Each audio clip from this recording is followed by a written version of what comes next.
जय जय श्री राधे, जय श्री राधे। वृंदावन बिहारी लाल की जय।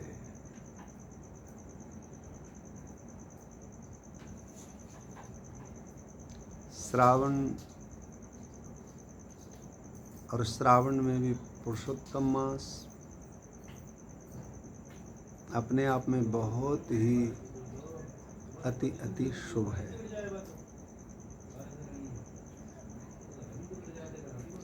श्रावण महीना को वैसे तो संसार जगत में शंकर भगवान की आराधना से जोड़कर देखा जाता है। श्रावण के सोमवार का बड़ा अति विशेष महत्व कहा, सुना और गाया गया है। लेकिन शंकर भगवान की आराधना का जो केंद्र बिंदु है, यानी शंकर भगवान की आराधना के बाद जो प्रतिफल की प्राप्ति है, शिव की आराधना के फल की जो प्राप्ति है, वो तो हमारे प्रियतम युगल सरकार श्री श्यामा श्याम के चरण बिंदों में आ सकती है। श्री कृष्ण चरणार बिंदों की आसक्ति है, ठाकुर के चरणों की आसक्ति है, और कोई दूसरा हेतु नहीं लगता है। क्योंकि वृंदावन दो जगतों में विस्तृत है। पहला जगत कौन सा है? प्रथम जगत तो संसार का वह जगत है जिसमें आराधना और साधना करने के बाद कुछ प्राप्ति की अभिलाषा, आकांक्षा और इच्छा रहती है। जैसे हमने कुछ साधना की, साधना जगत में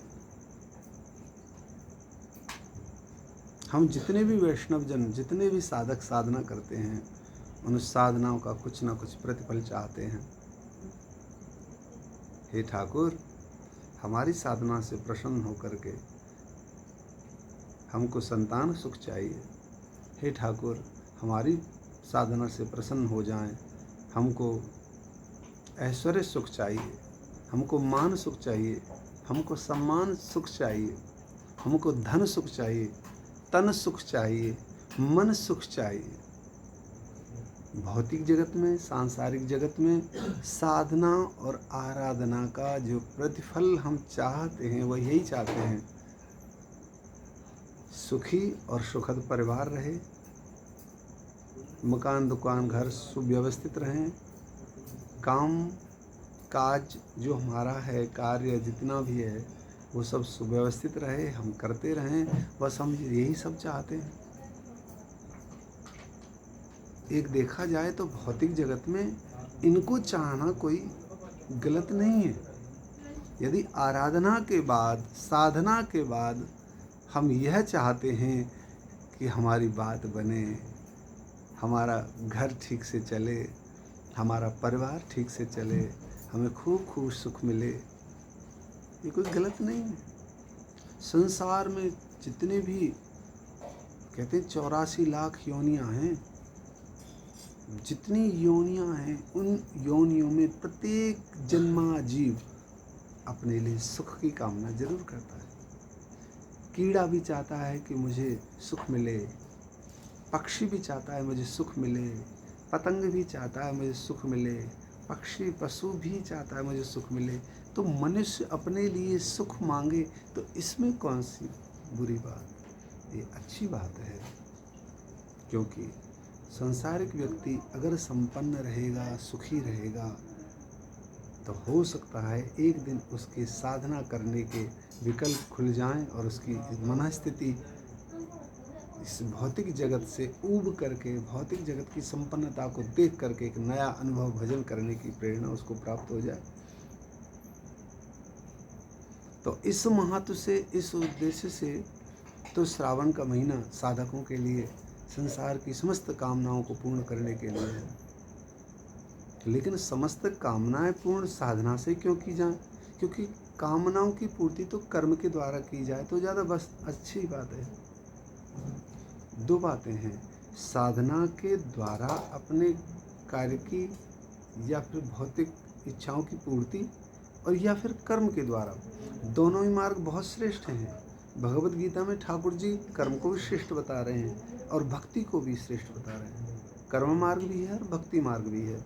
दोनों मार्गों से जो परिणाम भौतिक जगत में जीने के लिए चाहिए वो सहज में निकल करके आते हैं। यदि हम साधना करते हैं तो उसका भी फल भौतिक जगत में आता है, यदि हम साधना नहीं करते तो उसका भी भौतिक जगत में फल आता है। परंतु भौतिक जगत की मेहनत, परिश्रम और क्रिया के द्वारा जो सुख मिलता है उसके बाद और साधना करने के बाद साधक को जो प्रतिफल में उसकी कामना पूर्ति, इच्छा पूर्ति होती है, उसके बाद इन दोनों के फल में क्या अंतर है? अंतर इतना है कि भौतिक जगत में किए हुए जितने भी कर्म हैं, उन कर्मों के बाद जब हमें सुख की प्राप्ति होती है तो हम उसी सुख के दायरे में लिपट जाते हैं, लुप्त हो जाते हैं, खो जाते हैं कहीं। क्योंकि अंत में आज जैसा सुख है, अंत में ऐसा सुख नहीं प्राप्त होगा। कोई कहता नहीं अंत में खूब सुख प्राप्त होगा, लेकिन उस सुख को प्राप्त करने की परिस्थिति उपस्थित नहीं रह पाएगी। आज आपको दूध पीने की इच्छा है और दूध पी लेते हो क्योंकि अवस्था है।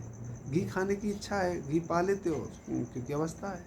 लेकिन एक ऐसी अवस्था आएगी जिसमें ना दूध पचेगा, ना घी पचेगी, ना अच्छा वस्त्र सुहाएगा, ना अच्छा कार, मोटर, गाड़ी, बंगला सुहाएगा। पड़े रहेंगे बिस्तर में। तब क्या होगा? कहते हैं संसार के भौतिक कर्मों की प्राप्ति हमको यदि साधना के द्वारा हो रही है तो उसके परिणाम में ये रहेगा कि अंत में जब सारी दिशाएं और दशाएं प्रतिकूल अनुभव होंगी, उस समय यह साधना का किया हुआ कर्म भगवत प्रेम स्वरूप में हमारे सामने प्रस्तुत होगा। और एक दिन आएगा कि जब साधना करते करते करते संसार के सुखों को भोगते संसार के सुखों का साधन प्रयोग करते करते भगवत आराधन में भी जीवन रहेगा। और फिर क्या होगा? बोले एक ना एक दिन संसार की समस्त वासना, समस्त इच्छाओं की पूर्ति का परिणाम तो हमने देख ही लिया है। अब ठाकुर की प्रेम पूर्ति का परिणाम प्राप्त होगा। इसलिए इन साधनाओं की आवश्यकता है। और ये श्रावण का महीना है, इसमें साधना इसलिए की जाती है कि भौतिक जगत के, संसार के सारे कार्य सफल हो जाएं, सारे कार्य पूर्ण हो जाएं। और ऐसा नहीं है साधना करने का फल है, हम क्यों कहें, हमारे खुद के कार्य पूरे होते हैं साधना करने से। लेकिन भजन से अच्छा, शंकर भगवान बड़े दयालु हैं। शिव जी को अभिषेक करो, शिव जी को जल चढ़ाओ। एक और बात कह दें, श्रावण में केवल सोमवार के ही दिन शिव जी का अभिषेक नहीं करना है। शिव जी को जल केवल श्रावण में नहीं चढ़ाना है, हर दिन चढ़ाना है। देवताओं को हर दिन प्रसन्न करना है, अपने आप को हर दिन शुभ कर्म में लगाना है। एक बात तो ये हो गई।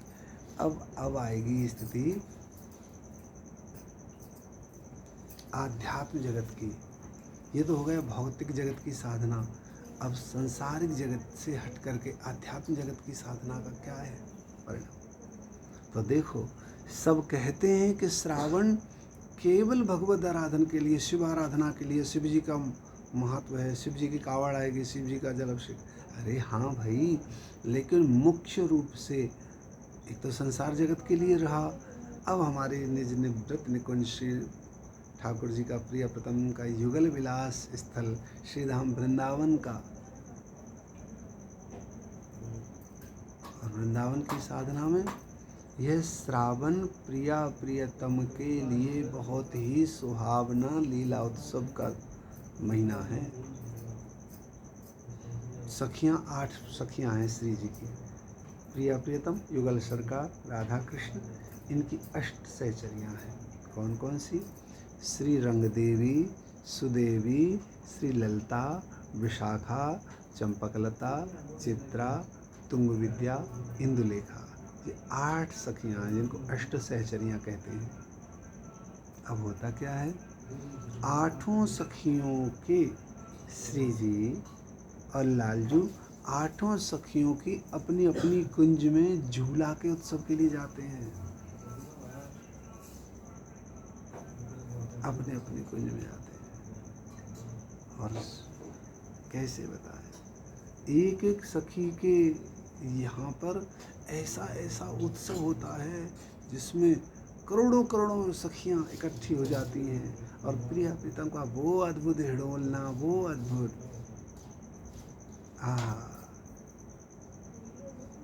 सबसे पहले हमारी आचार्य हैं, क्योंकि निम्बार्कियों की हमारी निम्बार्क संप्रदाय है और निम्बार्कियों की आचार्य हमारी श्री रंगदेवी सखी हैं। और रंगदेवी सखी को एक उपाधि मिली है अग्रवर्ती सखी, क्योंकि जो लीला होने वाली है उसे, जैसे आज लीला होने वाली झूला की, तो श्री रंगदेवी सखी कल रात को इस लीला को चित्त में विचार लेती हैं, ऐसे झूला बढ़ना चाहिए, इस तरह से श्री जी आएँ, इस तरह से लालजू आएँ, ऐसे वस्त्र श्री जी, ऐसे वस्त्र लालजू, ऐसी रेशम का धागा होगा, ऐसी पटली होगी, ऐसा पट्टा होगा, सखियाँ ऐसे ऐसे विराजमान रहेंगी। सारा कुछ लीला मंचन विराजमान जो दृश्य दिखता है वो श्री रंगदेवी जी विचार कर लेती, इसलिए उनका नाम अग्रदेवी सखी, अग्रवर्ती सखी। और अग्रवर्ती सखी अपने अष्ट सहचरियों सहित, जैसे श्री जी की 8 सहचरी हैं, वैसे अग्र देवी श्री निम्बार्काओं के आचार्य श्री रंगदेवी जी की भी 8 सखियां हैं। उन 8 सखियों की भी 8 और हैं। तो इस तरह से ये सहचरियों का समूह बहुत विशाल है। तो सर्वप्रथम श्री रंगदेवी जी की कुंज में जाते हैं। रंगदेवी की कुंज में सुंदर सा हिडोलना पड़ता है, और किसी की सखी की कुंज में सोने का हिडोलना, किसी की चांदी का हिडोलना, हिडोलना मतलब झूला। तो किसी कुंज में सोने का झूला, किसी में चांदी का झूला, किसी में चंदन का झूला, किसी में आम की टहनी का झूला, अलग अलग लताओं पर अलग अलग शोभाओं से झूला पड़ते हैं। और पूरे श्रावण भर सब सखियों के हृदय में ऐसा आह्लाद, ऐसा उत्सव, ऐसा आनंद होता है, क्या कहें। सखियाँ तो प्रार्थना करती हैं, अरे सावन अब तू जाना, अरे श्रावण अब तू जाना। जैसे फागुन के लिए सखियाँ गाती हैं ना, अरे फागुन अब तू जाना, अब फागुन तू जाना, ऐसे श्रावण के लिए गाया जाता है, अरे श्रावण अब तू जा मत। क्यों ना जा, क्योंकि युगल प्रिया प्रियतम दोनों पास निकट होकर के झूला झूलते हैं। इसमें हाँ, सुखानंद कैसा है, कभी तो लालजू पटली पर बैठते हैं और श्री जी झोटा देती हैं, और कभी श्री जी पटला पर बैठती हैं तो लालजू झोटा देते हैं। तो सखियाँ आनंद में गाती हैं, हो डार्यो कदम की डार, झोटा तो दे रही राधिका। जब श्याम सुंदर को बिठाती हैं फिर श्री जी झोटा देती हैं, हो डार्यो कदम की डार, झोटा तो दे रही राधिका। ओ झूला डार्यो, हाँ हाँ झूला डार्यो कदम की डार, झोटा तो दे रही राधिका। हो या में बैठे नंद कुमार, झोटा तो दे रही राधिका। लालजू को झुलाती हैं, फिर लालजू का बड़ा सुख होता है। लालजू की इच्छा होती है कि अब मैं भी प्रियाजू की सेवा करूं। हो डार्यो कदम तन आज, झोटा तो दे रे लालजू। हो डार्यो कदम की डार, झोटा तो दे रे लालजू। होया में झूले वृषभानु दुलारे, झोटा तो दे रे लालजू। जुर्मिल सखियाँ आ गई जी, जुर्मिल सखियाँ आ गई। हो ये तो गावत गीत मल्हार, झोटा तो देवे लालजू। हो झूला डार्यो कदम्ब की डार, झोटा तो देवे लालजू। और इस तरह से प्रिया प्रियतम युगल सरकार दोनों को बड़े लाड़, बड़े चाव और बड़े उत्साह से उत्सव के स्वरूप में मनाती हुई प्रिया प्रीतम को सब सहचरियाँ झूला झुलाती हैं। क्या कहें, बड़ा उत्सव मनता है। घेवर फेनी सकल पारे जाने क्या क्या बटते हैं झूला के बाद। खुशी में जलेबी बटती हैं, इमरती बटती हैं। और अद्भुत झूला, अद्भुत झूला। इस प्रेम रस की घटना का तो आचार्यों ने बहुत बहुत प्रकार से गाया है, बहुत मधुर। अगर कोई सबसे ज़्यादा और सुंदर रस बरसाने वाला, प्रिय प्रीतम की प्रीति को और उजागर कराने वाला अगर कोई महीना है, उत्सव का कोई दिन है तो श्रावण है। श्रावण निकट, बिल्कुल निकट, पूरे महीने भर निकट। और अद्भुत अद्भुत शोभा, नित्य नया श्रृंगार, नित्य नई शोभा। सब सखी सहचरियों को तो यही सुख है। एक और बात, संसार में जिस प्रकार से आपने पूर्व में सुना, साधना करने के बाद संसारिक जीव क्या मांगता है? हे ठाकुर, मैं ठीक हो जाऊं, मेरी संतान ठीक हो जाए, मेरा परिवार ठीक हो जाए, मुझे सुख मिले, मेरे संसार को सुख मिले, मेरे परिवार को सुख मिले, मेरे घर द्वार को सुख मिले।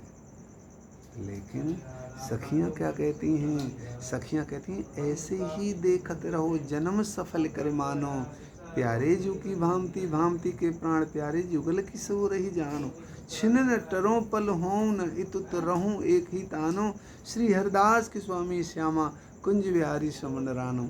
आपको पता है सखियों का सुख किसमें है? प्रिया प्रियतम दोनों आपस में गलवैयाँ दिए पड़े रहें, प्रिया प्रियतम एक दूसरे के हाथ में हाथ लेकर के बैठे रहें, प्रिया प्रीतम दोनों एक दूसरे के नेत्रों से प्रेम रस का आप्लावदन करते रहें, प्रिया प्रीतम युगल सरकार दोनों आपस में चुम्बन परिरमन मनमत करते रहें, प्रेम पूर्वक मिलते रहें, हास्य प्रयास हास्य विनोद करते रहें, ठिठोलियाँ करते रहें, एक दूसरे को पवाते रहें, प्रेम रस पवाते रहें, रस पवाते रहें। और ये छटा को देखते देखते देखते देखते सखियों का हृदय ऐसा परिपूर्ण हो जाता है, ऐसा परिपूर्ण हो जाता है कि वृंदावन की सखी सहचरियाँ श्रावण को जाने ही नहीं देना चाहती। कहती, अरे श्रावण तू 6 महीने रुक, श्रावण तू साल भर क्यों ना रुके। ऐसे ही श्रावण का महीना है। भौतिक जगत में अगर कुछ आवश्यकता है तब भी आप इस श्रावण के महीना में साधना है, अभी कुछ दिन रहे हैं, इस साधना को बरकरार रखते हुए 5-7 दिन में आप अपना अनुष्ठान विश्राम की तरफ करेंगे। इसमें कुछ साधक श्रीमद् भागवत कथा का पाठ करते हैं, कुछ वाणी जू का पाठ करते हैं, कुछ भक्तमाल पढ़ते हैं, कुछ नाम जप करते हैं, कुछ वैष्णव नित्य परिक्रमा लगाते हैं, कुछ दंडवती लगाते हैं। बहुत बहुत बड़ा। और अपने ब्रजमंडल की तो 84 कोष की परिक्रमा, ब्रज परिक्रमा पुरुषोत्तम मास में प्रारंभ होती है और हमने भी की, और दंडवती भी प्रारंभ की। तो सारी साधनाएं होती हैं। आप सबके लिए खूब शुभकामनाएं, खूब आदर, खूब प्रेम, खूब आशीर्वाद। देखो भैया, साधना में ज़रूर लगे रहो, अपने काम करो, कोई काम मत छोड़ो, लेकिन साधना बहुत ज़रूरी है। इसलिए कि एक दिन कामों से थक जाएगा, हार जाएगा, तब व्यक्ति कहाँ जाएगा। अगर साधना हाथ में रहेगी तो तत्काल साधना में प्रविष्ट हो जाएगा। और साधना में जैसे हारने थकने के बाद व्यक्ति को सुख मिलता है, सोने का, खाने का, बैठने का, पंखा का, कूलर का, ऐसे ही संसार से थकने के बाद अगर जीवन में साधना की है तो साधना अंतःकरण को सुख पहुंचाएगी, पीड़ा नहीं लगेगी। इसलिए इस साधना को कभी मत त्यागो।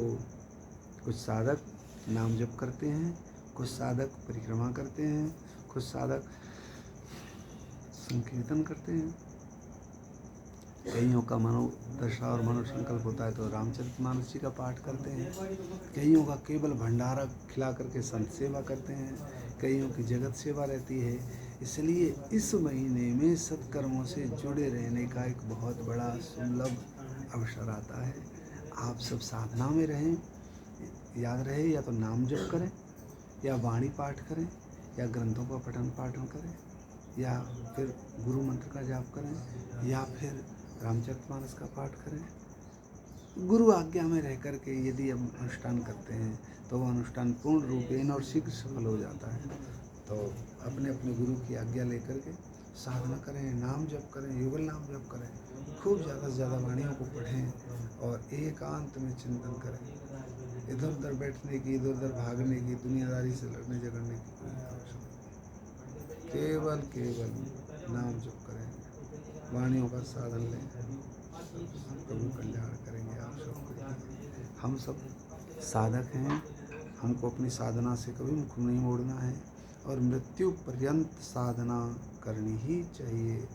साधना का मतलब एक पांव पर खड़ा रह करके अनुलोम विलोम नाक दबाना नहीं। साधना का मतलब है गुरु आज्ञा में रहना, नाम आश्रय।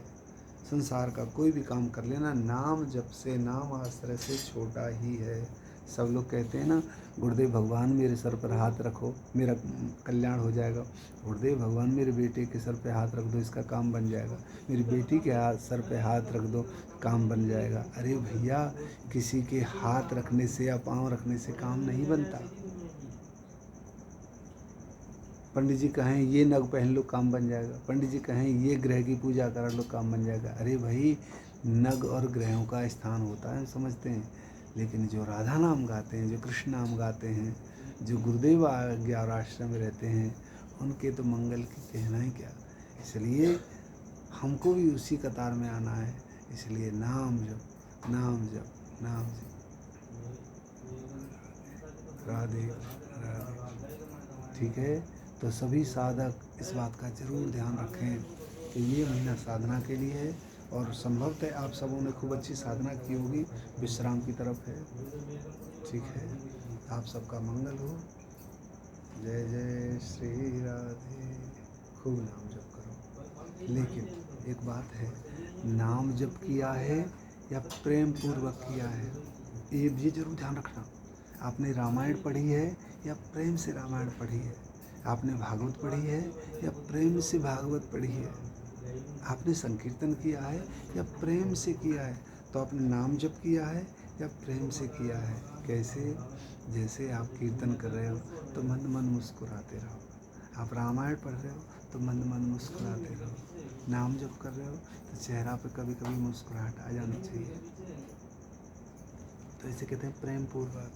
निश्चिंत हो करके, बिल्कुल निश्चिंत हो करके भगवत आराधना में लगे रहो। तो साधना करनी है लेकिन प्रेम पूर्वक, संसारिक कर्म करना है लेकिन प्रेम पूर्वक। ठीक है, सबके लिए बहुत बहुत शुभकामनाएं। बिल्कुल साधना में रत रहें। जो साधक और साधना में रहते हैं, ठाकुर उनके आसपास ही विचरण और भ्रमण करते हैं। राधा रानी की इन पर पूर्ण कृपा, पूर्ण दृष्टि रहती है। तो हम श्री जी के हैं तो श्री जी के जन बन कर के रहें। ठीक है, गलत से बचें, पाप से बचें, झूठ से बचें, चोरी से बचें, निंदा से बचें, परदोष दृष्टि से बचें, दूसरों में बुराई देखने से बचें। इसलिए अपने आप को संभालें, अपने आप को संभालें और ताकतवर बने, बलवान बने। साधना के लिए ताकत की आवश्यकता है, बलवान के लिए ताकत की आवश्यकता है। कैसे? कौन सी ताकत? ताकतवर कौन माना जाता है? कहते हैं जो सह लेता है वही ताकतवर है। किसी ने आपको गाली दी, किसी ने आपसे बुरा बोला, किसी ने आपको डांटा फटकारा और आप चुप रह गए तो आप ताकतवर हैं। और अपने प्रत्युत्तर दिया, जवाब दिया, किसी ने आपको एक मारा, आपने उसको 2 मार दिए, तो ये ताकत नहीं है। ताकत ये है उसने मारा और आप सह गए, क्योंकि सहत सहत बाढ़े भगत, इसलिए सहना जरूरी है। ठीक है, अब आप साधक हैं, साधना करते रहें। श्री राधा श्री राधा श्री राधा श्री राधा। जय जय श्री